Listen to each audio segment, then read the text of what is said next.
Welcome to our special coverages to incidents occurring. In a few hours, Israel has declared a state of war after Hamas launched an offensive, reportedly firing thousands of rockets at Israel in one of the most serious escalations in years between Israel and Hamas. Gunmen crossed the border fence at several places and infiltrated Israel. Hamas movement in Gaza Strip carried out an unprecedented infiltration Saturday into southern Israel, sending fighters across the border and firing thousands of rockets into the country as as Hamas announced the beginning of a new operation under the title the Hurricane of Al-Quds. The Israeli military put the country on war alert and began striking targets in Gaza in response, setting the stage for what was likely to be a new heavy round of fighting between both sides. The escalation comes at a delicate time for the Israeli far-right government as protests against the government's deeply division plan to overhaul the judiciary have spread even within the ranks of the military.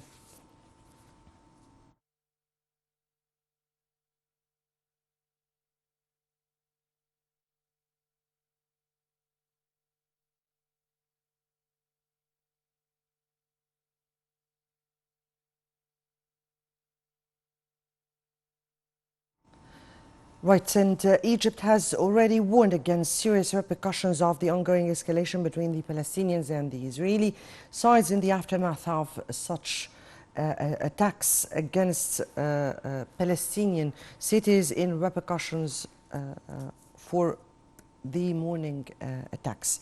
In statements, the Ministry of Foreign Affairs said that Egypt called for exercising maximum self-restraint to avoid bloodshed and protect lives. The ministry said the continuation of violence could lead to dangerous consequences, which it added would negatively affect the future of truce efforts. The statement noted that Egypt has urged active parties internationally that are involved in supporting efforts to resume peacemaking to immediately intervene to stop ongoing escalation and called on Israel to stop attacks and provocative acts against the Palestinian people and to abide by international humanitarian law rule. Foreign Minister Sameh Shoukry held on Saturday intensive talks with his counterparts and a number of international officials concerning the ongoing Palestinian-Israeli escalation. In this context, Shoukry held a phone call with High Representative of the European Union for Foreign Affairs and Security Policy, Josep Borrell, warning of grave consequences from the escalation. The minister underlined the importance of exercising maximum restraint and avoiding exposing civilians to further danger. Foreign Ministry spokesman Ambassador Ahmed Abu Zaid said that Egypt is holding intensive talks at all levels to contain the current crisis, noting that Shoukry is holding talks with key international players to ensure unifying efforts to stave off more regional tension and ensure that the situation would not spin out of control.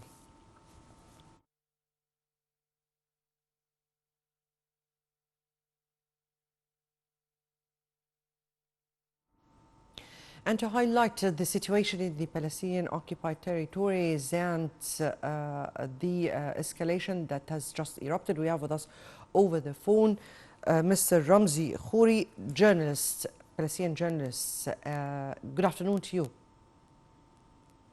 Good afternoon. Right. Please describe the situation and the escalation that just erupted since this morning.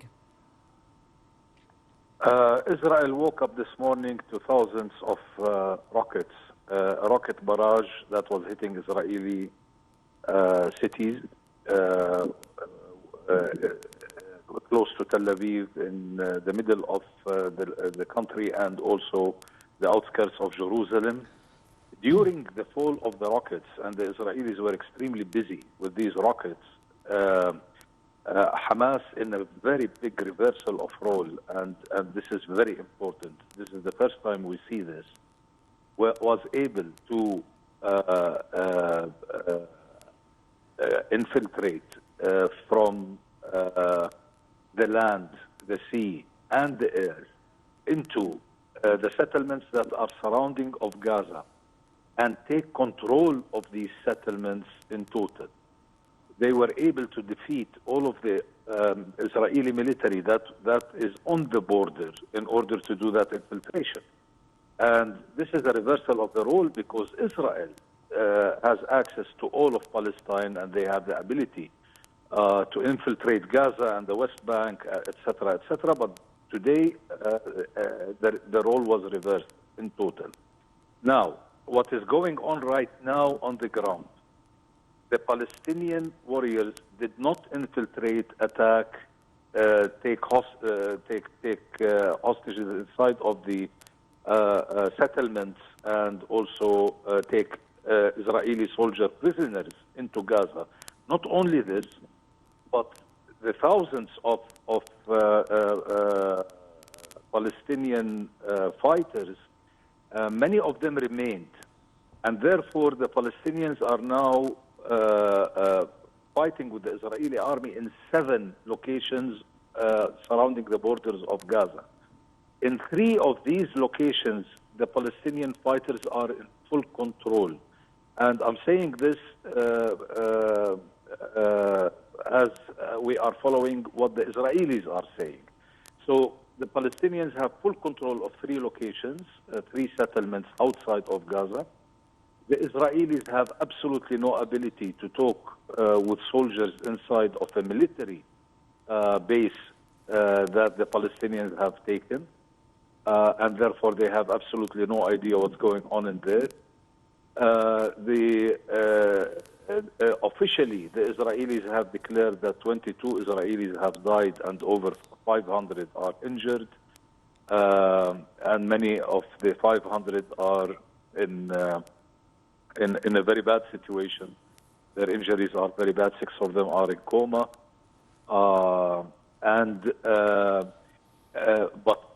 But what is fascinating is that whereas the Palestinians are used to Israeli soldiers coming into their homes at 3 and 4 o'clock in the morning and waking them up and arresting if they want to arrest or just destroying furniture and leaving.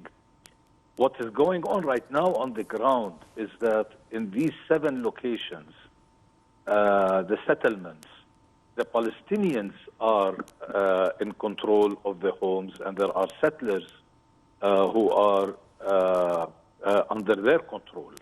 And these settlers are sending messages out that they are under the control of the Palestinians in these settlements. The other thing that has just started a little bit ago is Israel is bombarding Gaza and bombarding Hamas locations, other military locations, but Israel has started bombarding Gaza. Israeli Prime Minister Netanyahu came out also pretty late, I might say, to declare that Israel is at war. And also to say that, of course, to tell the Israeli people that Israel is going to prevail in this war. That kind of language is also new, because Israel hasn't declared war that is related to a Palestinian or anybody else in 50 years. And therefore, what we are seeing today is an Israeli recognition that what they are facing today is an actual war with a side that is capable of conducting war. Now, why did this happen? Hamas declared this morning that their operation is related to what is going on in Jerusalem. It is related to the aggression of the settlers on Palestinians that is encouraged by this current government. It is also related to the way that Palestinian prisoners are being mistreated inside of the prisons at the orders of Ben Gvir. And therefore, the Palestinians can no longer be silent about this and have to answer back, and will teach Israel a lesson, etc., etc. Now, this is extremely important during this time because in the psyche of the Palestinians have felt that they have become very secondary in the politics of the region. They feel that they are helpless. Today, what the Palestinians are doing is they are telling the whole world we are not helpless and we are part of the equation. Indeed, they are And really anybody wants to rising their build- cause once again. Mr. Ramzi, if I may ask you here, and this is a very important issue that you spoke about, the reason behind why the escalation of today from the Hamas group or Saraya al-Quds. Let me here take how issues went on in the Palestinian occupied territories, since sometimes that has led to such escalation. This is from one side. Another side is definitely the situation or the comparison between both sides, the Palestinian and the Israeli, is not fair at all. We're speaking about in proportional ability or power. So, please. Let me tell you, the past year has been unprecedented in Israeli aggressions against the Palestinians. Unprecedented. The number of people who have been killed by the Israeli army or Israeli settlers is ridiculous. We have broken records. Thousands of settlers went into Al-Aqsa Mosque in a provocation to the Palestinians. Not only this, settlers in Jerusalem are attacking Christians, not only the Muslims and Al-Aqsa Mosque. What Ben Gvir decided to do inside of the prisons in the mistreatment and the harm to Palestinian prisoners is ridiculous, and it is totally illegal in international law. All of this is going on, and the settlers have been encouraged to attack Palestinian cities and Palestinian villages.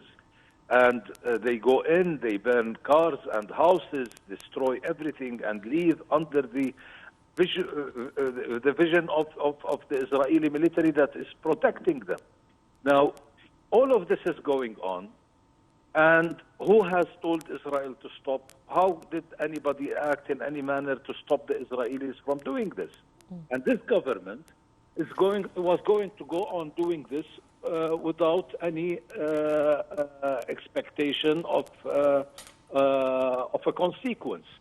And it is very important for the Israeli people to understand that the Palestinians are not a sitting duck that you can come and kill.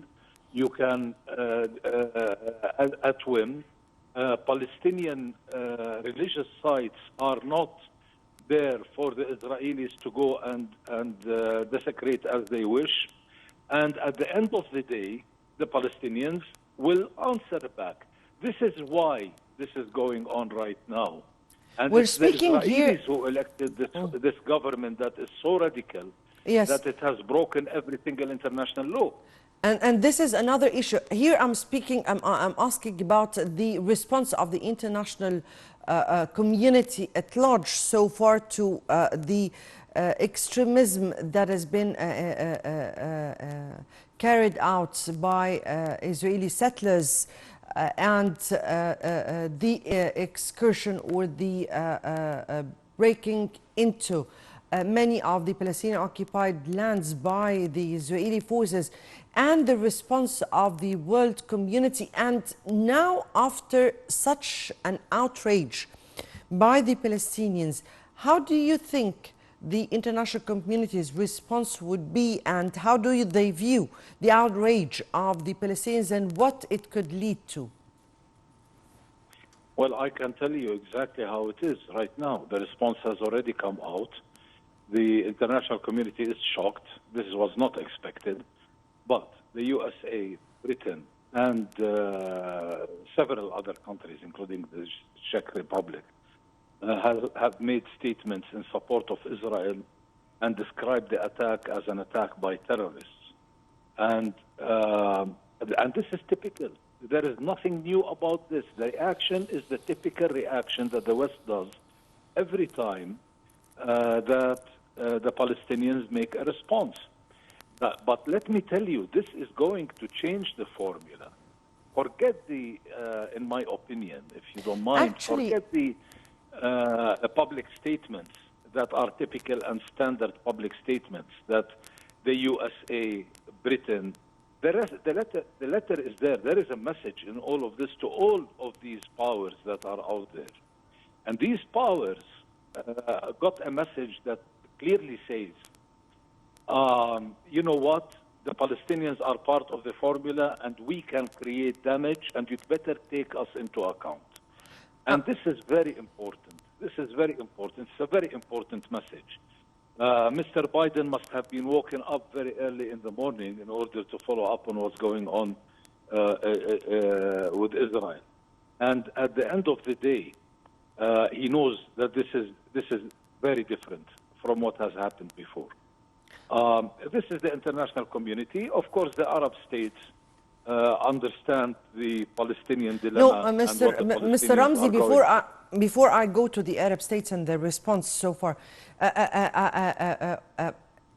returning back to what we were speaking about on the international community's response, this is the very first time since a very long time that such escalation or offensives take place in such a very hard way. And we're speaking here that thousands of rockets. And we're also speaking about a very harsh response towards on Israel after a long time of enduring the Israeli aggression in the Palestinian occupied land. If I may ask you, despite the excessive force used by Israel and despite all the power of Israel on the ground and its abilities and capabilities, military I'm speaking about, but the attacks of the Palestinian side has shaken Israel very much. So from such a perspective, how do you view the response? It's a tremendous failure for the government of Netanyahu, and I'll tell you why.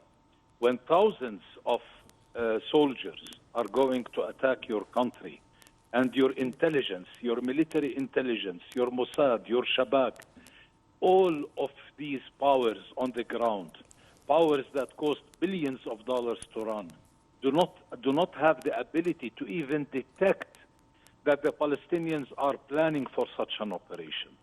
They have no ability to detect it. Not only this, the Palestinians are able to take all of your military posts around Gaza that are surrounding Gaza and keeping Gaza hostage.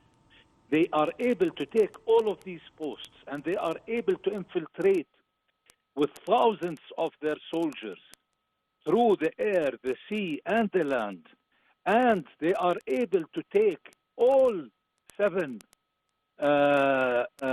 primary locations and settlements around Gaza and take it, occupy it, take it by force. And it's a huge failure for Israeli intelligence and for the Israeli army and for the Israeli security forces. It is a tremendous failure that has never happened since the establishment of the State of Israel since 1948. Never has happened anything like this, and at this scale. And this is the point. The point is that do not tell us Israel is the strongest country in the whole region and Israel is, nobody can defeat Israel. No, this is not true anymore, not today, not after what happened today. After what happened today, the message is very clear.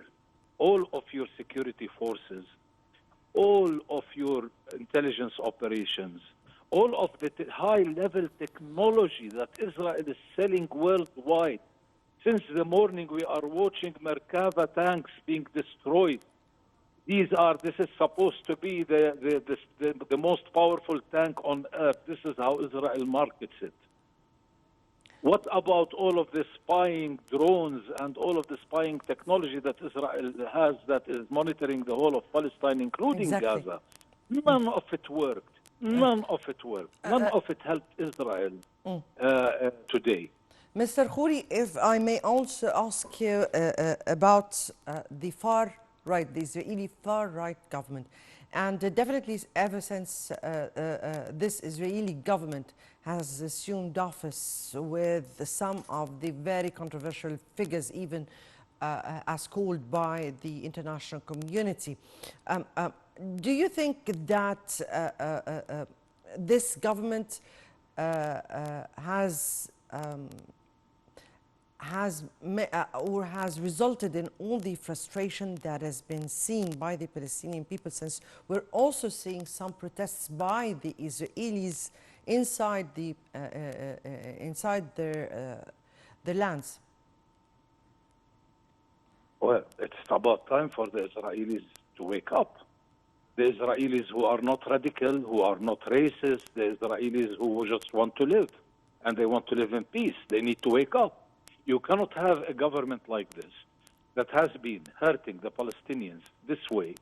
And you know, they got the impression that everything is fine, the Palestinians are under control. This is where the problem is. No, everything is not fine, and the Palestinians can actually harm you just like you are harming them. It's about time that they wake up. They need to move from that very hard line on the far right of international politics, where they are very close to fascism and they are racist and whatever. They really need to move towards the center, and they really need to start thinking, what do we do with the Palestinians? What do we do? How do we deal with this? How do we resolve this? And every time we go ahead and kill Palestinians, we will pay a price. And the Palestinians today are able to answer back.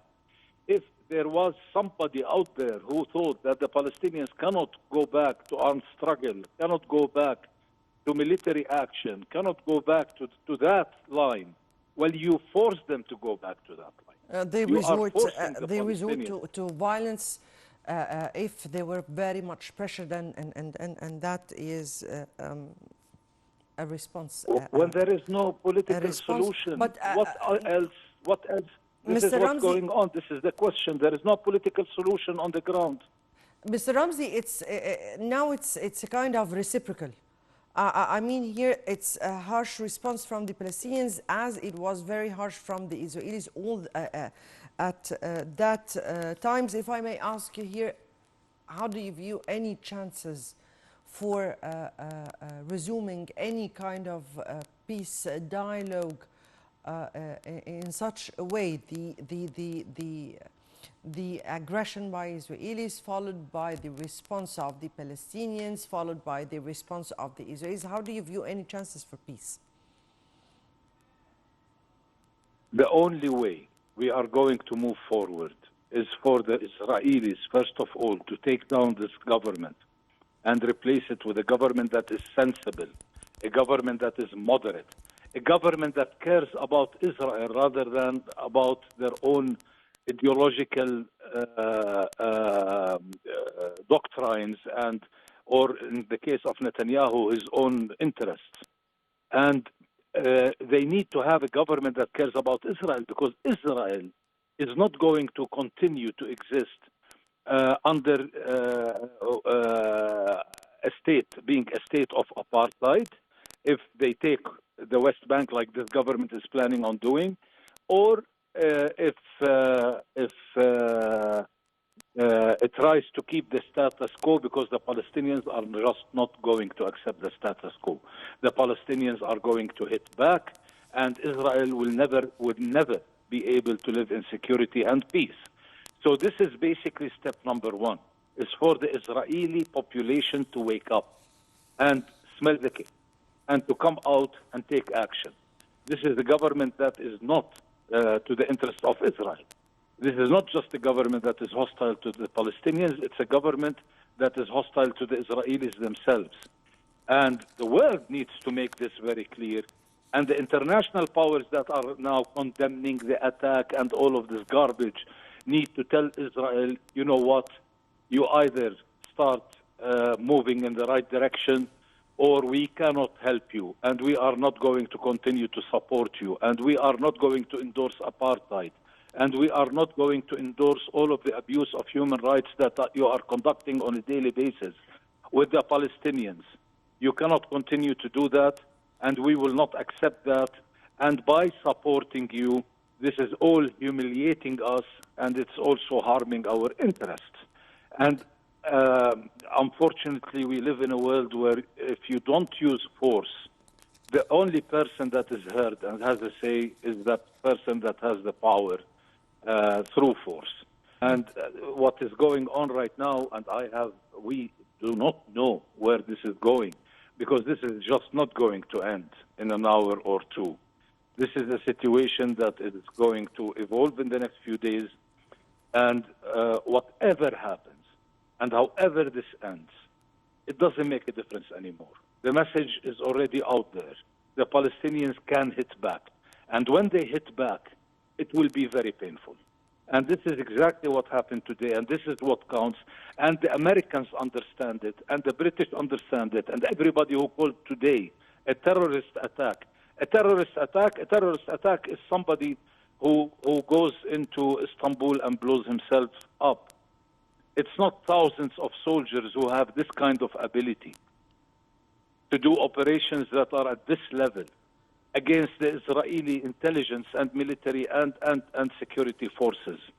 This is a military attack that is at par with countries and governments that have armies that are traditional armies. What happened today is a message that the Palestinians have an army, and the Palestinians, just like the Israelis do, and the Palestinians can do to the Israelis what the Israelis are doing to them on a daily basis and have been doing to them for decades, while the world was watching and letting Israel do whatever it fancies. Yes. Yes, Mr. Ramzi Khouri, Palestinian journalist, indeed, what you're saying is very much true, and you can't pressure all the time with no fair response from the international community or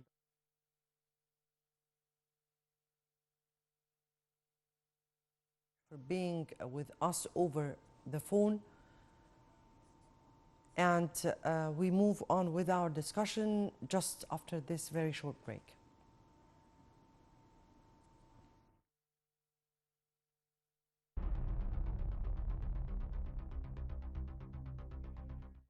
مقر خدمات الأحوال المدنية والسجل المدني وخلافه، مكتب البريد، وخلاص ابتدت الخدمات، وفي عدد كبير من الأسر خلاص سكنت في الحي ده بالفعل، وإن شاء الله هنلاقي تباعا في خلال الفترة القادمة الأسر كلها تسكن، لأن عدد أيضا من العاملين في العاصمة الإدارية حجزوا وحدات في هذا الحي السكني. وده زي ما حضراتكم شايفين مستوى التشطيب ومستوى التخطيط والتصميم، المناطق الخضراء، المناطق المفتوحة، المشاة، الأماكن للعب الأطفال، يعني حي سكني راقي بنأمل كل ده برضو بنبنيه لمستقبلنا وشبابنا وأطفالنا إن شاء الله إن هم يستمتعوا بالحياة فيه. الحي الآخر اللي هو بدأنا فيه يمكن كان في مرحلة متأخرة اللي هو الار 5 أو اللي احنا بنقول عليه يعني جاردن سيتي الجديدة، وده بالستايل طبعا حضراتكم عارفينه اللي هو القديم بتاع منطقة وسط البلد، وإحياء لمنطقة وسط البلد وبرضه على أعلى مستوى إن شاء الله. وبإذن الله الفترة الجاية هتكتمل، يعني هيبقى على طول في زيارات لكل حتة للمشروعات الكبيرة عشان نشوف ونتابع إن شاء الله حجم العمل اللي بيتم فيه في هذا الشأن. شكرا لحضراتكم جميعا، متشكرين. شكرا يا فندم، شكرا.